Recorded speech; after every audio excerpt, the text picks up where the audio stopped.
I have the pleasure of introducing Liddy Meredith. Liddy's a research professor and hydrogeologist at the Bureau of Mines and Geology in our Billings office. Since joining the Bureau in 2007, Liddy's research is focused primarily on groundwater chemistry related to energy resources. So that includes coal and coal bed methane, as well as oil and gas production. Liddy holds a BA in physics from Whitman College and a PhD in geology from the University of Wyoming, where I heard that she minored in Zoom. So we should be fine this afternoon with our slides. Liddy's research received some support from the Consortium for Research on Environmental Water Systems, which is also referred to as CRUISE. CRUISE is an NSF-funded partnership that is a collaboration between Montana Tech, MSU, the University of Montana, the Salish Kootenai College, as well as Little Bighorn College. So Liddy is also here this year delivering this talk because she is the 2019 Montana Tech Distinguished Researcher Award winner. So congratulations on that, Liddy, and thanks very much for coming over to be for the talk. It's always nice to come to you. Thanks all for coming. So today I'm going to be talking about some sampling of groundwater that we did along the eastern Montana border. And the sampling analytes were specifically chosen to look at the potential from impacts from oil and gas development. This relates to CRUISE in that CRUISE is building on this, looking at extractive energy and how extractive energy can impact our water resources. And so this would be some of the foundational work that was done that we're now building on with our 5-year NSF work. Liddy, did he start the recording? Yeah, he did before he stepped out, so we should be good. Guys. And if we don't get to revisit my presentation, I won't be the one crying, so it's fine. So one of the motivations behind why we took up this groundwater monitoring program and the sampling program that we did, well, one was because we were asked to by the DNRC because they and the DEQ because they get concerns from landowners wondering what is going on, and for the most part there aren't a lot of answers. So this was their way of hopefully addressing some of the landowner concerns, but also because periodically the Montana Board of Oil and Gas revisits the rules associated with drilling oil wells, and specifically with wells that will be hydraulically fractured, so fracked. And usually when they are revising these or revisiting those rules, there's a number of groups that come and request that mandated pre-development water sampling is included. But the question then becomes how, if they do make this a mandate, which is a cost to the industry, how do we make it efficient? How do we make it worthwhile? And so far, those answers haven't been satisfactory. So the reason they want this mandated sampling is because it protects the landowners, but it also protects industry. Industry is coming in, they're drilling in areas that have had oil and gas development for decades to up to 100 years in some places. And there's a lot of legacy issues associated with especially historical development. And so if those legacy issues of how the oil development was handled at the surface is incorrectly attributed to modern development, that can hinder future development. And so understanding the current condition and understanding how to define what oil and gas contamination, both old and modern, looks like compared to the natural state of the water is instrumental in making sure that if there is an issue that arises, that it is not incorrectly attributed to modern development. So Wyoming and Colorado, because of these same issues that we've just been discussing, have implemented a mandated water testing program prior to any new oil development, any new well drilling. And they're very similar. They clearly have built off of, I think Wyoming's was first, but they built off of each other. the number of wells they sample, the distance that they sample, the analytes they look for, and the frequency of sampling are all very similar, sometimes exact, but not always. And so perhaps if Montana just follows in line with Wyoming and Colorado, we've solved our problem, right? But here's where this, like, the cautionary tale part of my title comes in. What are we looking for? How do we know we've found what we're looking for? So the first question is, how do you define what would be considered contamination from oil and gas development? And there are several pathways that the people in Montana hear about, that people are talking about, some of which are more frequent than others. And one that you hear about frequently is the propagation of fractures from hydraulically fractured wells, propagating from the target zone to aquifers that are used by domestic water users. And as I'm going to talk about in the next slide, in Montana, in the Williston Basin, this is very unlikely. This is the least likely pathway of contamination for an oil gas well in Montana.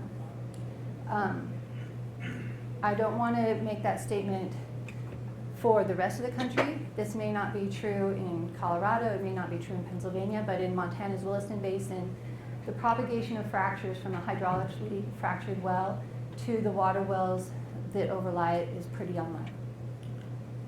Well casing failure, however, Montana does have a long history of oil development, and modern development has a lot of protections in place, including surface casing past the deepest known aquifer that is potable to human use or to stock use, and cement casing, that casing, the steel casing in place.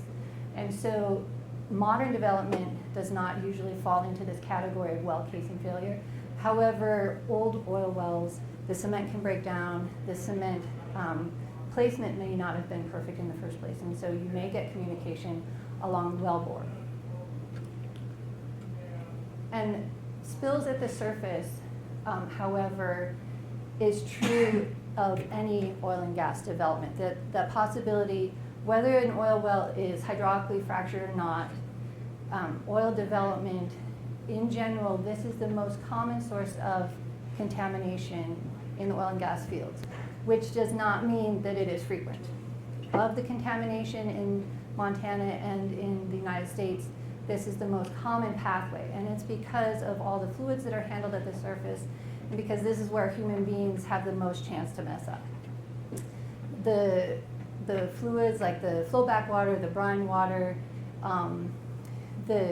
if it's being hydraulically fractured, those chemicals, they're run in trucks, pipelines that all have the chance to be damaged or in some way interact with the environment. So activities at the surface are the most common but not frequent chance of contamination. So why do I say that fracking in this area in the Williston Basin is our lowest possible source of concern? And it comes from this deposition of thousands of feet of shale that separate the Williston Basin petroleum targets, which include the Bakken, which is what most people hear about, from the aquifers that most people are using in the area, down to the Fox Hills and Hell Creek sandstones. These are the aquifers that we targeted in our sampling program, and between these aquifers, there's 5,000 to 8,000 feet of separation, and a lot of that is shale.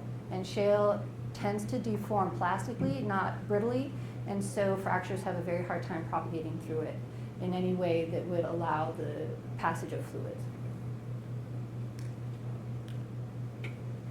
So now that we've defined what the pathway of a contamination source might look like, we start looking at what we would analyze for to look for that. And one include the brine chemistry. And in the Williston Basin, this is pretty well known. It has really high salinity. It tends to be sodium chloride, which in eastern Montana is a unique chemical signature for our natural groundwaters. It tends to have organics in it, and it has high radioactivity. There's been reports of increased methane in some oil and gas fields, Colorado and in the east. However, the isotopes of carbon and hydrogen of methane are unique based on whether it is a shallow source, which would be generated biogenically in the aquifers near surface, which is when we're talking about surface activities, that's the aquifers that we're talking about, versus deep sources of methane that might have migrated either along the wellbore or through propagation of fractures, has a unique isotopic signature from the thermogenic generation of that methane. And fracking activity, the fracking additives are mostly known. However, the industry is still allowed to hold back what they consider proprietary chemicals. But in addition, we don't know a lot about the propagation, the persistence of those fracking additives in the environment.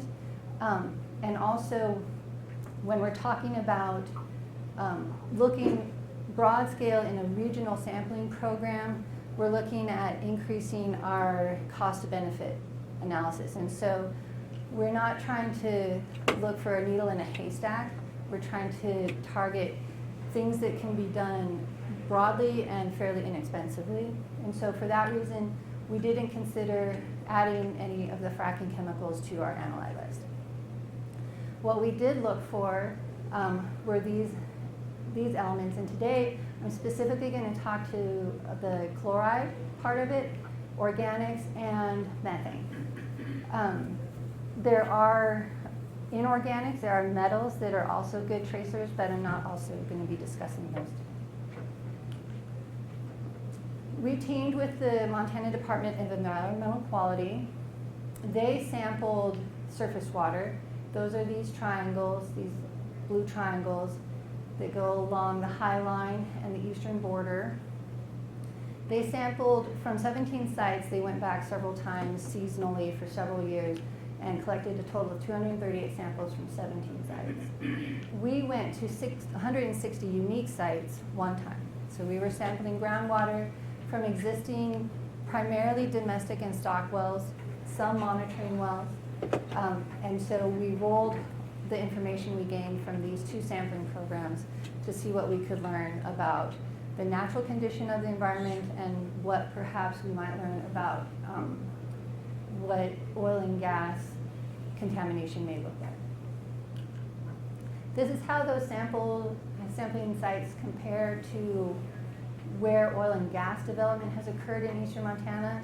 Each of these black dots represents an oil or gas well, and not all of them are still in existence. This includes historical development. Primarily, we like to look at that because of that potential for contamination along the wellbore or movement along the wellbore of old oil wells. So even though there may be no expression at the surface of some of these wells, they still represent a possible source of movement along the wellbore. So up here, mostly gas wells, and then the Cedar Creek Anacline, Elm Coulee, some of the major developments in Montana. And here I have a quick chart showing completions of oil and gas wells per year, and you can see a spike in the 80s when oil prices rocketed, and then this development that was driven mostly by the increased production from hydraulic fracturing. So it allowed some of the more marginal resources to become economic. Unique sodium chloride water chemistry. The brine water tends to fall. These were samples that were collected from a site of known brine contamination near Medicine Lake in the far northeast corner of Montana.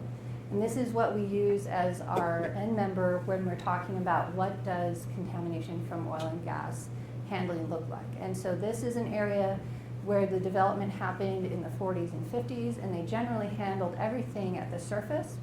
Nowadays, oil or the brine and the flowback water associated with oil production must be re-injected into a deep aquifer of a water quality that is insufficient for human or stock consumption. And so everything in Montana is now handled and injected into a deep source. back before that rule was in place, they tended to handle everything in ponds near on-site. And that allowed, sometimes these ponds were lined, sometimes they weren't. And even if they were lined, sometimes in an effort to reclaim the site, they would just breach the pond. And so this is an area where that was known to have happened, and there was definitely an impact to the shallow groundwater in this area. So these are the samples we use as our control when we're looking at what does a aquifer that has oil and gas constituents in it look like. And so the brine has a strong concentration of chloride. When we look at geochemistry, we tend to plot it on these triangular plots. Here are the anions, bicarbonates, sulfate, and chloride. The cations on this triangle, sodium, calcium, and magnesium. And because of the influence of brine water, it pushes the water into this corner of sodium and chloride. And chloride in particular is a good indicator in eastern Montana because it rarely occurs naturally. You find sodium-rich groundwater fairly frequently, but chloride is fairly unusual. So we like to use that as one indicator that brine water has been interacting with the aquifer. Oh, there it is. How does this compare to what we find in the Fox Hills Hell Creek geochemistry? This is a really common aquifer in eastern and central Montana. It's a sandstone, and it's fairly productive and generally has good water quality. So the Fox Hills Hell Creek has a wide variety of naturally occurring chemistry. There's a lot of variability, including within the cations, including some sodium-rich samples.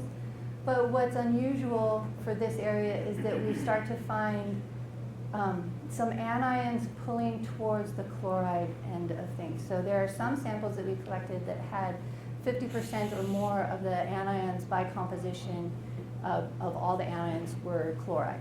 And so this was unexpected for the most part, but is not we don't interpret this to mean contamination. We were sampling in areas that are outside of oil and gas influence. This is just the natural condition of the aquifer. So here we have an example of that cautionary tale. Chloride is not the smoking gun. You can't use chloride to point to contamination. Although they don't fall into this far chloride-only column, they do fall much more into the chloride than what was previously understood to be a natural condition. When we look at chloride compared to the overall salinity, so how much of that, the total salinity in the groundwater comes from chloride, we like to look at what is referred to as the contamination index. And this was developed by John Wrighton in partnership with the USGS, and this is where they did a number of sampling events in the 80s, early 90s, and they defined this level of 0.035 to be a natural level of chloride of the total salinity. So when it falls below this line, it's considered natural. If it falls above, it's an indication that it's interacted with brine water. And this was chosen because it's a quick analysis that you can do in the field. If you go to a well and you want to know quickly, are we in an area that has had historic brine impacts, you can use a chloride field strip, and you can use your salinity meter, and you can do a quick analysis to decide yes or no. I think we're in the zone or not.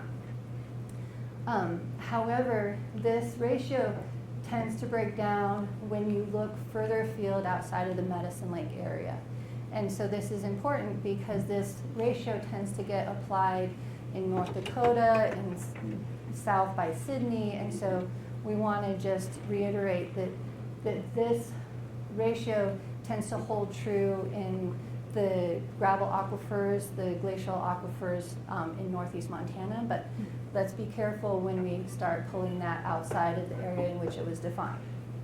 We find that these Fox Hills, Hell Creek wells that we found with high chloride fall above that ratio. These are sites that are from the known contamination area, And so they are clearly above this ratio of 0.035. However, other bedrock wells and even some alluvial wells also fall above it, but we don't interpret that to mean that they have been interacting with brine from oil and gas wells. The same thing is true with the DEQ surface water sample set. Here's a site, a spring that was within the contaminated area that while going into it, they didn't know that, but several indicators have shown that this spring is groundwater fed from previously impacted groundwater.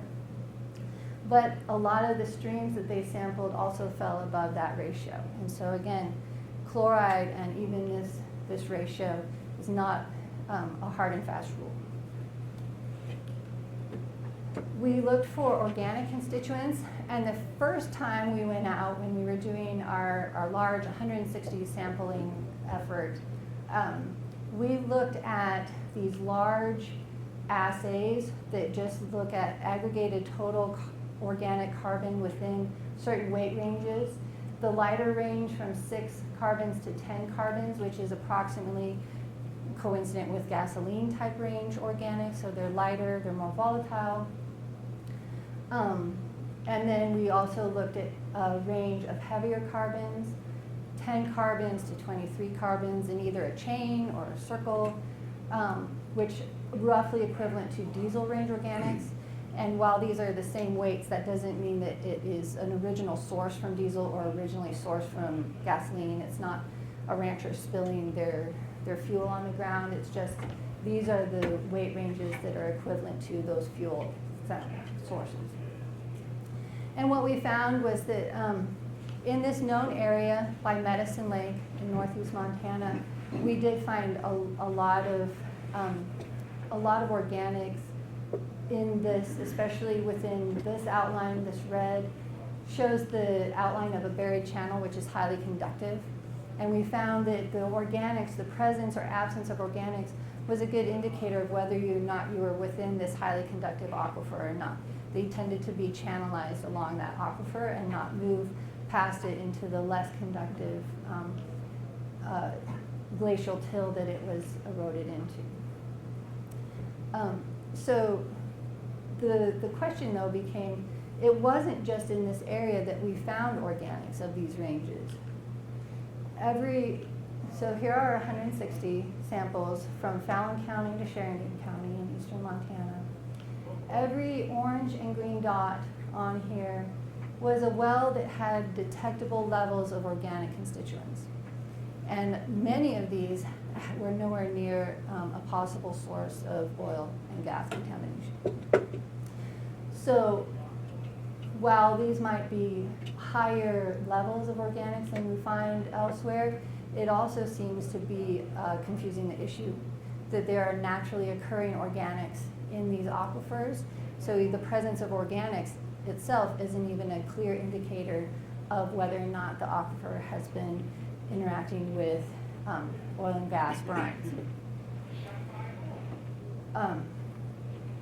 So there seem to be naturally occurring organics within the common aquifers in eastern Montana. Makes some sense because a lot of these are depositional. There might even be coal stringers in there. Like, makes some sense there might be organics. But then we started asking ourselves, so we did these broad assays, and we know that there are organics in there, but we don't know what they are. And so can we go back in and do a more detailed organic study and separate these weight ranges out into their components, into their constituents, and see maybe there is some specific organics that we should be looking for that might better distinguish the possibility that oil and gas has been interacting with the aquifer or not. And so that's what we did at these sites which I had circled here. So we went back to this area by Medicine Lake, and we considered that our end component, our end member, that would represent organics that came originally from deep sources from oil and gas development, and the degradation of those components because it has been decades since it was first introduced. We compared it to this area, which in general, most of these wells are outside of what would be under the influence of either modern or historical development. And so we compared the two data sets. We looked at 138 analytes, and I don't expect you to read these, so I put a big box down here that said there were 138 of them. And we did 3 specific methods: RSK, which looked at dissolved gases, including methane, the volatile organic compounds in EPA 8260, and the semi-volatile organic compounds from 8270. And I'm not even going to make you wait. Here's our answer. There were 3 of them that kind of showed up consistently as showing up in that area by Medicine Lake that had the degraded organic compounds from old historic development that did not show up in the natural organics that we found in the Hell Creek and the Tongue River member aquifers. Toluene comes up in the literature quite a bit. It's used throughout other states as an indicator of when organic oil and gas spills have occurred, including in surface water and shallow groundwater. Toluene is one that people like to look for. It's inexpensive. It's part of the BTEX analysis, which is a pretty common analysis that people like to perform. However, and it's a common byproduct of microbial degradation, so it's even a good indicator of old development. However, the USGS, because they have had so many issues with getting toluene in their laboratory blanks, they recommend ignoring anything that's less than 2 times the detection limit. So they have set a pretty high detection limit as far as disregarding any concentrations below that amount. So while toluene is a good one, laboratory hygiene and field hygiene is incredibly important when you're looking at this as an indicator. So I don't drag on too long. If you want to learn more about how we did our analysis and how we did our sampling, it's all there on the internet now. So moving on to methane. Methane is present in, it's endemic in eastern Montana. I mean, it's the source of the entire coal bed methane industry because it naturally occurs throughout eastern Montana and especially in coal-bearing zones. And it can migrate from coal to other aquifers like sandstones, and so you can find it in many domestic sources of water. However, so we find it of our current sampling set, at least that we are presenting today, it was in 58% of the groundwater samples, and it was in 75% of the surface water samples, but I'll talk about that in a minute. And so those that had at least 1 milligram per liter of methane, we would send off to a laboratory to get the isotope ratio of carbon and hydrogen that composes the methane molecule. And that is usually distinctive between the 2 sources of methane, which I discussed. The shallow source, which is driven by microbiological digestion, versus thermogenic, which is just the physical cracking of long hydrogen or long carbon chains and peeling them off. And so our sample set fell well within this range, which is defined as biogenic. If it had been heavier, it would have fallen more into this thermocatalytic, and that would have been an indication that this methane had migrated from a deep source. And we didn't find any along those lines. When we were given the sample set from the DEQ, and I don't want to point any fingers, it was simply a raw data set that they asked us to look at. However, the data set that we were given was all very low level, below even the laboratory detection limit, and they were reporting isotope ratios on these almost non-detectable methane concentrations. So I had to tell them, you don't have anything here. The laboratory has given you the brunt of their run, and the machine will kick out a number no matter what. and it's noise. You've gotten a bunch of noise, and you've gotten a lot of isotope ratios on that noise. So here, again, this falls into my cautionary tale that not all data is data.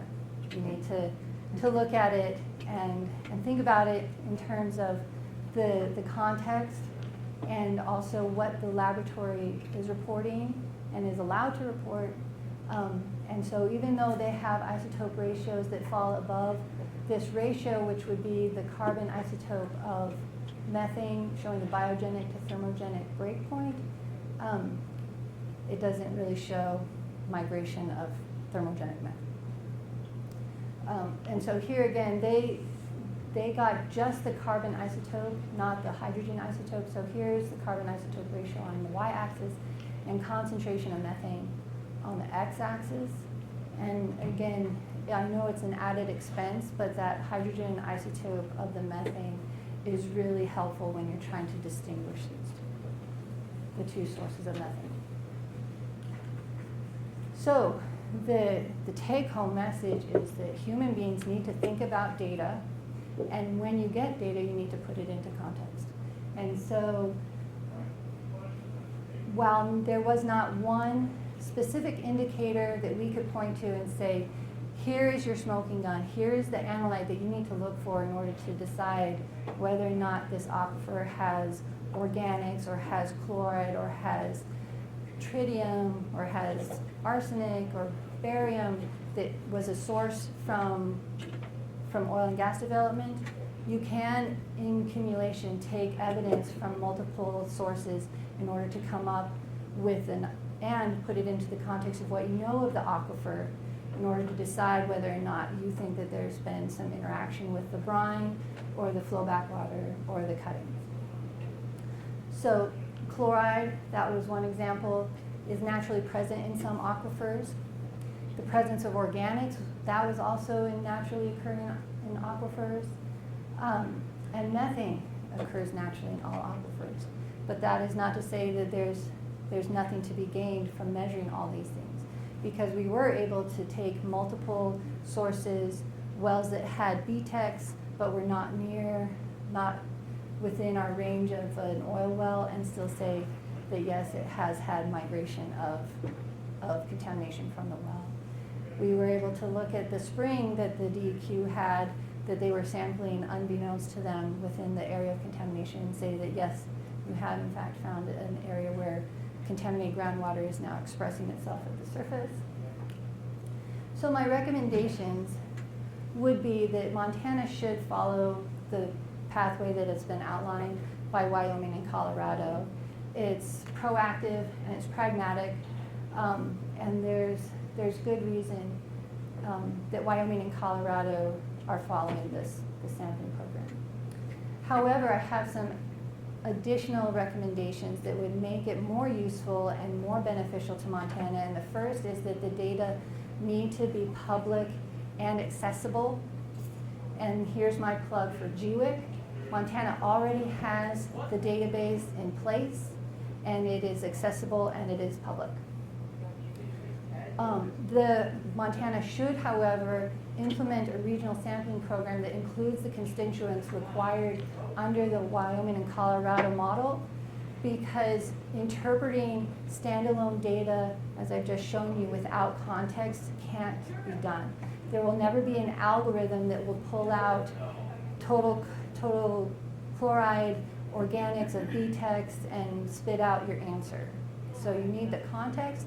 The regional water quality is fairly variable, can vary by season, and you need to understand those implications when you're trying to interpret one standalone sample from a drill site. And you need to provide the resources for data interpretation.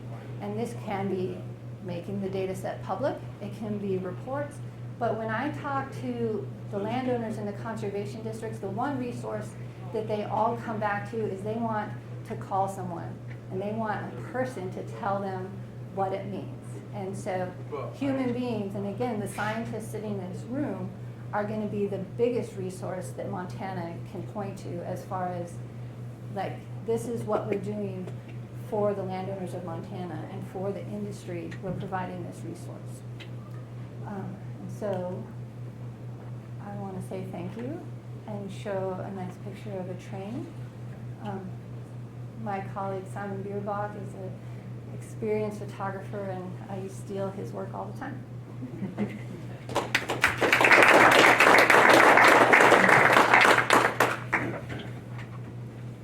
Do we have any questions for Liddy? Liddy, do they make provision, do the Wyoming and Colorado regulations make provisions? Do they sample before and after? Is there something like that? Their provisions are very similar in that they sample within a half mile of a drill site, no more than 12 months in advance of spudding the well. And then again, I believe it's 6 months after completion, and they come back. Wyoming and Colorado differ a bit on the timeline after that, but about a year and then 2 years, something like that. And it depends on whether there was hydraulic fracturing, it changes the timeline too. Okay. And do the oil companies pay for the analytical work, or do the Yes, business the cost is on the company doing the development. They usually get consultants involved to do the sampling, but I don't know that that's required in statute. Yeah. I guess just related to that, so is 2 years long enough?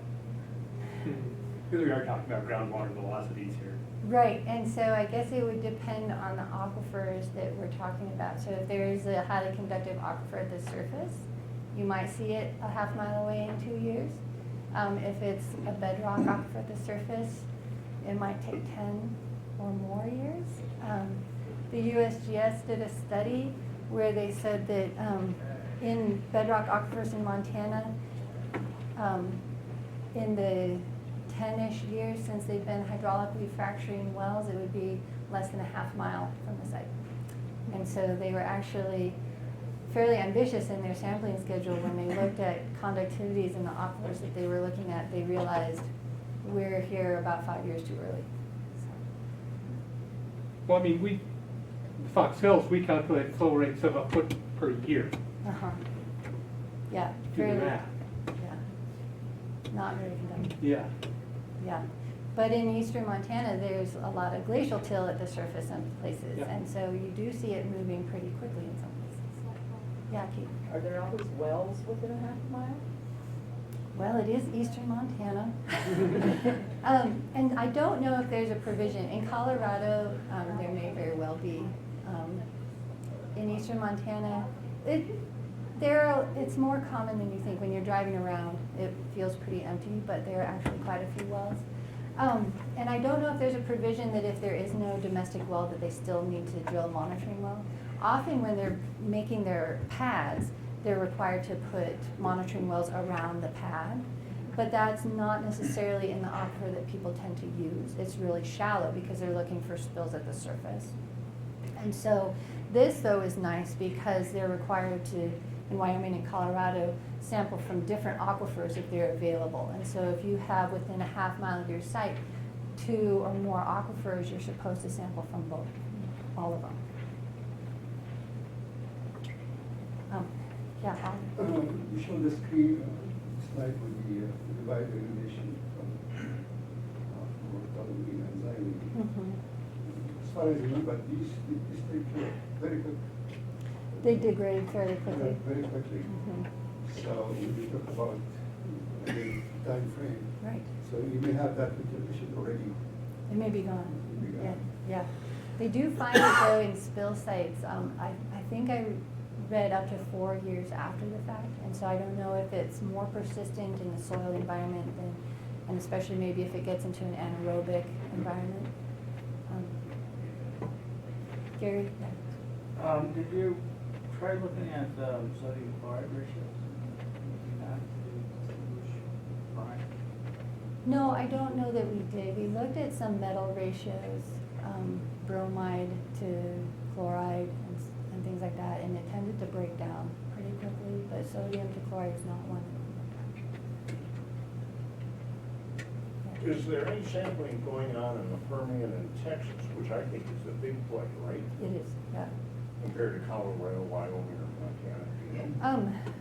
If it is, it's not state mandated, because when I was doing my background research and what other states are doing. Texas doesn't have anything in place that I was able to find, but they may very well. I mean, they're very proactive about their water management, especially in terms of irrigation, which I guess I'm more familiar with, but I don't know. I don't know if there's any way to get questions out of Zoom. Any Zoom experts? It's been a while since I did my minor in this. Just talk to the, say, hey, Zoom people, Any- questions? Any questions in Zoom world? Let's see if I can figure out how to find you guys. I'm not even sure there were any people in Zoom. Just a couple. Billings is on. All of you. No one from Billings is allowed to ask questions. You had your chance yesterday. With apparently no questions over Zoom, typically we invite our speakers to go out for a beer afterwards and some pizza, but tonight it turns out that there is a special event in Butte, so we are taking Liddy out for Ghanaian food. Yes. I'm very excited. So anyways, that's at the Knights of Columbus, I think, if anybody's interested in. It's a fundraiser for a clean water source in Ghana. So thanks again, Liddy, for traveling here to Butte, and Okay, appreciate thank you.